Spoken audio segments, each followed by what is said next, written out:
एक खबर है, एक बड़ी खबर है, जो यूके की मुख्य धारा की मीडिया और सोशल मीडिया दोनों पर चर्चा में है। लेकिन इसमें कुछ गड़बड़ लग रही है। कुछ तो है जो मुझे ठीक नहीं लग रहा। अब बिना किसी साजिश की थ्योरी फैलाए चलिए इस खबर को साथ में समझते हैं, क्योंकि जैसा दिख रहा है, अगर हम मुख्य धारा की मीडिया की बात माने या जो वामपंथी नेता कह रहे हैं, उससे तो लगता है कि यूके की जमीन पर कोई बहुत बड़ी कट्टर दक्षिणपंथी अल कायदा जैसी आतंकी संगठन काम कर रही है। चलिए इसे देखते हैं। मैं आपको यूके स्काई न्यूज द्वारा कवर की गई ये खबर सुनाता हूँ, ठीक है, जो कि बहुत ही ज्यादा वोक है। चरम दक्षिणपंथी आतंकवाद की जांच के तहत 12 लोगों को गिरफ्तार किया गया है। पुलिस के मुताबिक गिरफ्तारी उस कथित धमकी से जुड़ी है जो सप्ताहांत में सफोक के श्रबलैंड हॉल में इस्लामिक कार्यक्रम को मिली थी। 8 लोगों को आतंकवाद अधिनियम के तहत हिरासत में लिया गया और 3 से हत्या की साजिश के आरोपों को लेकर पूछताछ की जा रही है। वाह, 12 लोग गिरफ्तार हुए हैं। ये कोई अकेला सनकी शख्स नहीं है। 12 लोगों को गिरफ्तार किया गया है। इसका मतलब है एक बड़ा संगठन, लोगों का नेटवर्क। और उनका निशाना कौन है? बेचारे मासूम मुस्लिम देवबंदी। वैसे मैं आपको उन देवबंदियों के बारे में थोड़ा और बता दूं। तालिबान वहाबी या सलाफी नहीं है। तालिबान देवबंदी विचारधारा का पालन करते हैं। लंदन में काउंटर टेररिज्म पुलिसिंग के प्रमुख ने एक बयान में कहा, सुफोक में इस्लामी कार्यक्रम की ओर संभावित गंभीर खतरे के बारे में पता चलने के बाद हमने बेहद तेजी से देश भर के विभिन्न स्थानों पर कई गिरफ्तारियां की हैं। मुझे पता है ये खबर आम जनता के लिए और खासकर मुस्लिम समुदाय के लिए चिंता का कारण हो सकती है, क्योंकि हमारा मानना है कि निशाना एक इस्लामी कार्यक्रम था। जैसा कि हमने दिखाया है, किसी भी संभावित खतरे पर हम कार्रवाई करने में कभी नहीं हिचकिचाएंगे, चाहे निशाना कोई भी हो। मुझे ये कहते हुए भी खुशी हो रही है कि हालांकि कार्यक्रम तय समय से थोड़ा पहले खत्म हो गया, फिर भी ये सुरक्षित रूप से संपन्न हुआ। बड़ा लग रहा है, हाँ, बहुत बड़ा लग रहा है। लगभग 10 लाख व्यूज, सिर्फ 132 लाइक्स। वाह, 10 लाख व्यूज और सिर्फ 132 लाइक्स। ठीक है, ठीक है। आइए सुने कि शबाना महमूद ने क्या कहा। इस वीकेंड सफोक में एक कार्यक्रम होना था जिसमें 10,000 से ज्यादा मुस्लिम शामिल होने वाले थे। लेकिन इसकी बजाय ये कार्यक्रम जल्दी खत्म हो गया क्योंकि पुलिस को वहां मौजूद लोगों की जान को लेकर एक विश्वसनीय खतरे की जानकारी मिली थी। उन्होंने तेजी और कुशलता से काम किया।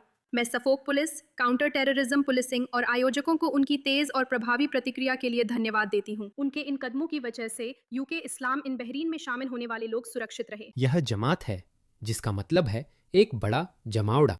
वैसे इन लोगों को कई मुस्लिम देशों से, लगभग सभी खाड़ी देशों से जैसे सऊदी अरब और यूएई से बैन कर दिया गया है, क्योंकि देवबंदी विचारधारा को मानने वाले लोग ऐसे ही होते हैं।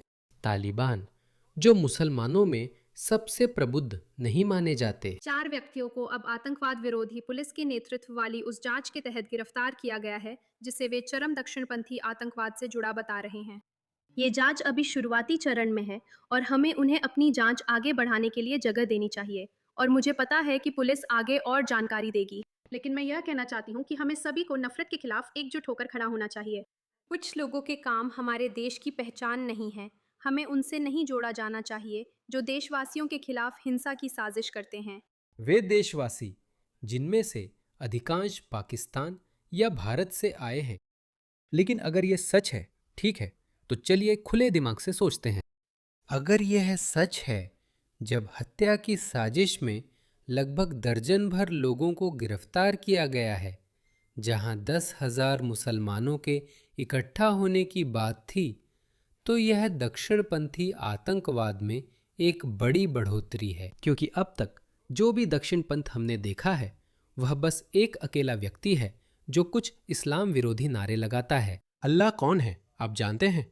ऐसी बातें अभी तक किसी ने इतने बड़े पैमाने पर हत्या की कोशिश नहीं की थी। आखिर चल क्या रहा है? ये बहुत बड़ी बात है दोस्तों।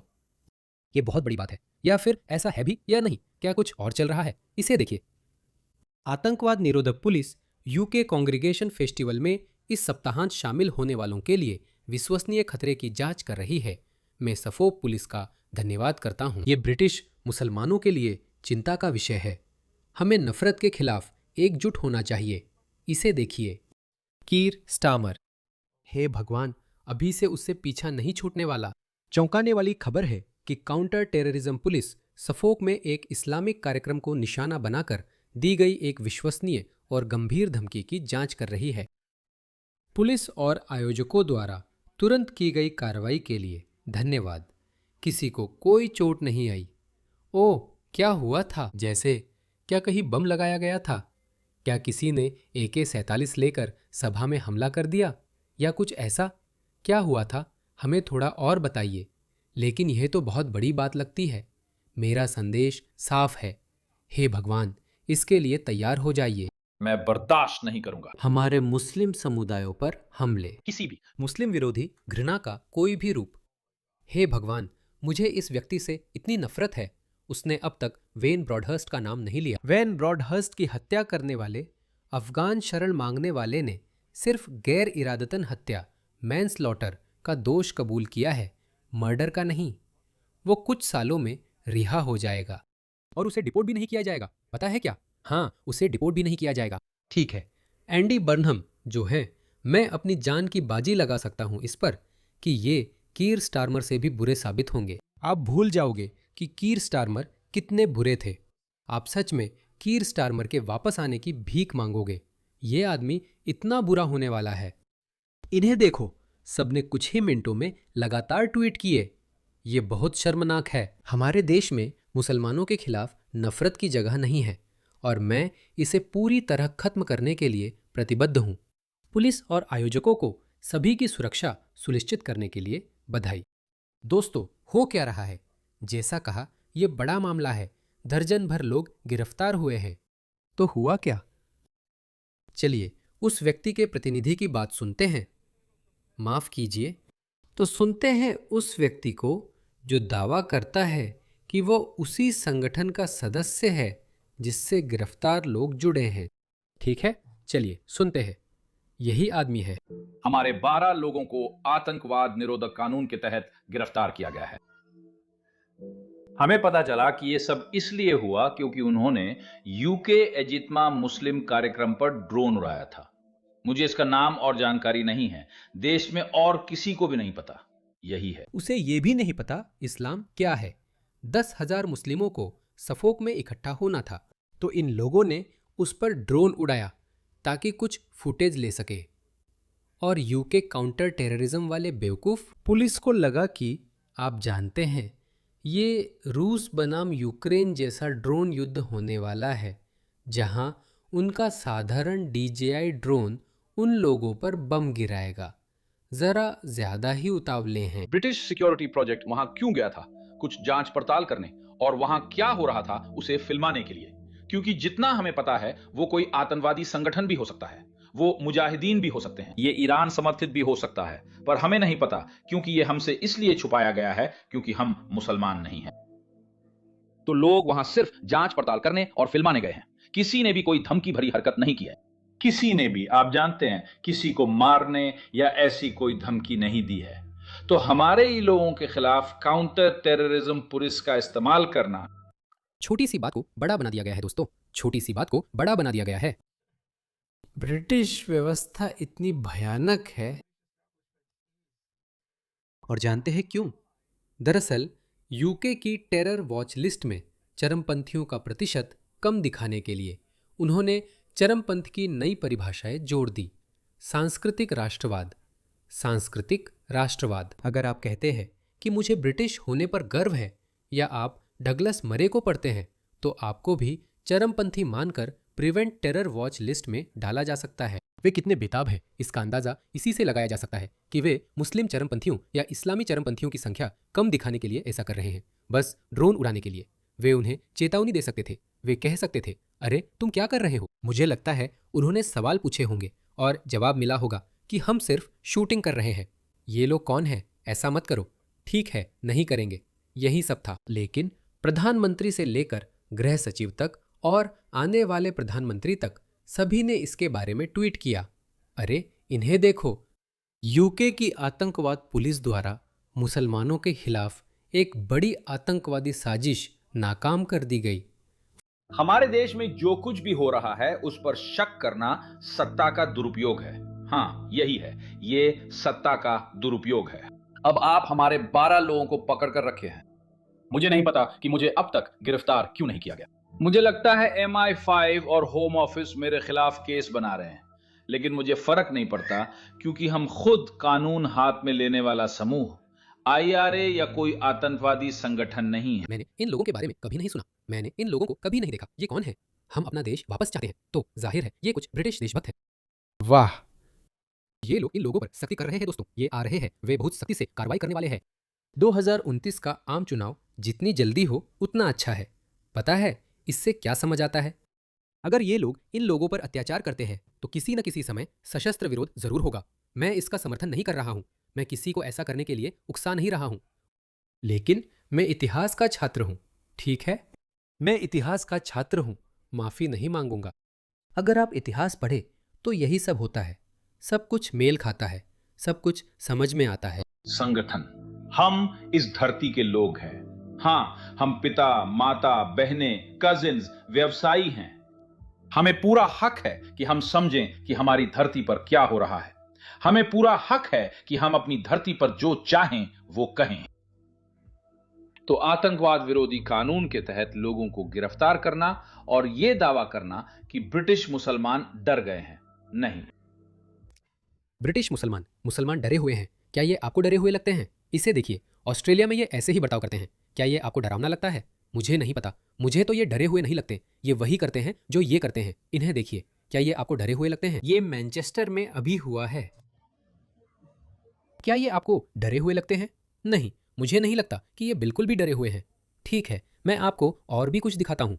इसे देखिए, क्या ये आपको डरे हुए लगते हैं? वे जानबूझकर ईसाई जुलूसों के सामने जाकर उन्हें उकसाने के लिए नारे और चिंपांजी जैसी आवाजें निकालते हैं। अल्लाहू अकबर,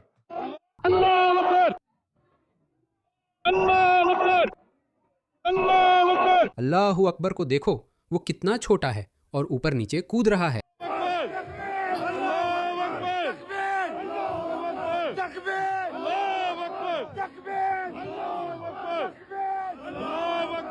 क्या वो तुम्हें डरा हुआ लगता है? और यही वो हमें बताते हैं। अल्लाहू अकबर, वो डरे हुए नहीं हैं। ये लोग स्थानियों को डराने की कोशिश कर रहे हैं, जैसे ये आदमी। मुझे नहीं पता, देखो, मैंने उसे कभी नहीं देखा, मैंने इस आदमी के बारे में कभी नहीं सुना था, मुझे नहीं पता वो कौन है, मुझे अभी सच में उसका नाम नहीं पता। मुझे तो इस संगठन के बारे में भी नहीं पता, मुझे नहीं पता क्या चल रहा है। मैं बताता हूँ, एक इतिहास के छात्र के रूप में, जब अपने ही मूल निवासियों पर अत्याचार होता है तो विद्रोह होता है। फिर कहता हूँ, मैं इतिहास का छात्र हूँ और बता रहा हूँ कि जब अपने लोगों पर अत्याचार होता है तो आम तौर पर विद्रोह होता है, और फिर अगर आप उन पर फिर से अत्याचार करते हैं तो वह हथियारबंद विद्रोह में बदल जाता है। मैं ये नहीं चाह रहा हूं, मैं किसी को कोई सुझाव नहीं दे रहा हूं, लेकिन अगर आप नहीं जानते कि मैं क्या बता रहा हूं तो आपको इतिहास की जानकारी नहीं है। हमें यह जानने का अधिकार है कि हमारे देश में क्या हो रहा है, और उन्होंने यही किया। हमारे लड़कों के लिए यह सौभाग्य है कि हमारा नेटवर्क इतना बड़ा है कि फुटेज शूट होते ही तुरंत भेज दी जाती है। पुलिस के आने और गिरफ्तार करने तक ये जानकारी 30-40 मीडिया समूहों तक पहले ही पहुंच जाती है। मेरे पास नहीं, मैंने देखा भी नहीं। इसे ट्विटर या सोशल मीडिया पर क्यों नहीं डाला गया? मैंने नहीं देखा। तो वे कभी जीत नहीं पाएंगे। हमारे देश भर के अंग्रेज, ब्रिटिश लोगों का समुदाय अब एकजुट हो गया है। ना कोई आतंकवादी संगठन, ना कोई कानून अपने हाथ में लेने वाले समूह, बल्कि आम लोग। तो आप क्या करेंगे? क्या आप हर ब्रिटिश या अंग्रेज को गिरफ्तार करेंगे जो अपने देश की इस बकवास, देशद्रोही, गद्दाराना हरकतों के खिलाफ खड़ा होता है? आप अकेले नहीं हैं दोस्तों, पश्चिमी देशभक्तों की नई पहचान उभर रही है। अमेरिकी और ऑस्ट्रेलियाई सहित सभी देशभक्त आपके साथ हैं और देख रहे हैं कि ब्रिटेन में क्या हो रहा है। मैं हमेशा कहता आया हूं, ब्रिटेन इस्लामवाद के खिलाफ युद्ध में सबसे आगे है। ये अग्रिम मोर्चे पर खड़ा देश है। अगर ब्रिटेन गिरता है तो हमें पता चल जाएगा कि कम से कम बाकी अंग्रेजी भाषी दुनिया के साथ क्या होने वाला है। लेकिन मुझे नहीं लगता कि ब्रिटेन गिरने वाला है। मुझे लगता है कि ब्रिटेन में हालात बिगड़ेंगे और वही बाकी देशभक्तों को इस्लामवाद और उससे जुड़ी बहुसांस्कृतिकता के खतरे के खिलाफ कुछ करने के लिए प्रेरित करेगा। सही है, क्योंकि यही हो रहा है। हमने दुश्मन को राजनीति में आने दिया और अब वे सिस्टम को हमारे खिलाफ इस्तेमाल कर रहे हैं। और जिन आतंकवाद रोधी पुलिस ने इन्हें पकड़ा, तुम्हें शर्म आनी चाहिए। तुम गद्दार हो, तुमने इन्हें गिरफ्तार किया। इन लोगों की बच्चों की माएं मुझे फोन कर रो रही हैं क्योंकि पुलिस नहीं बताती वे किस थाने में हैं। उन्हें सिर्फ बताया गया कि पुलिस ने हिरासत में लिया है, जबकि यह पर्याप्त नहीं है। इनके बच्चे भी हैं और आप लोगों के साथ यही कर रहे हैं। अगर वह सच बोल रहा है और मैं विश्वास करता हूं, तो मैं उसकी बात मानता हूं। मुझे नहीं लगता इस समय कोई सशस्त्र संघर्ष है। मैं आपको नहीं बता सकता कि आगे क्या होने वाला है। मुझे लगता है कि ज्यादातर लोग 2029 के आम चुनाव का इंतजार कर रहे हैं। मुझे लगता है कि ज्यादातर लोग उसी का इंतजार कर रहे हैं। अगर कुछ नहीं बदलता, अगर स्थिति जैसी है वैसी ही रहती है, अगर बहुसांस्कृतिकता की समस्या को नहीं रोका गया, तो मुझे नहीं पता कि दूसरी तरफ क्या होने वाला है। ये शांतिपूर्ण संघर्ष सशस्त्र विद्रोह में बदल जाएगा। लेकिन अभी जिस स्थिति में हम हैं, इस आदमी को देखकर लगता है कि ये एक चिंतित देशभक्त है।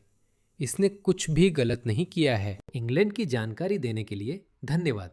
और मुझे लगता है कि राष्ट्रपति ट्रंप को इसमें दखल देना चाहिए। हमें भी इसमें दखल देना चाहिए। एकमात्र नकारात्मक बात यह है कि हमारे ऊपर वही लोग, वही गुट शासन कर रहे हैं, कनाडा और ऑस्ट्रेलिया दोनों में। और हमारा समय भी आएगा दोस्तों।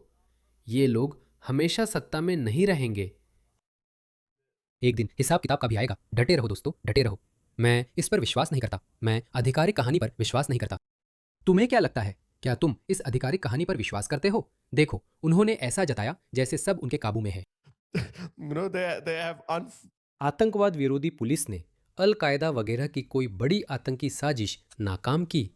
चौंकाने वाली खबर, एक विश्वसनीय मामले की जांच कर रही है। सफोक में इस्लामी कार्यक्रम को धमकी मिलने की जांच हो रही है।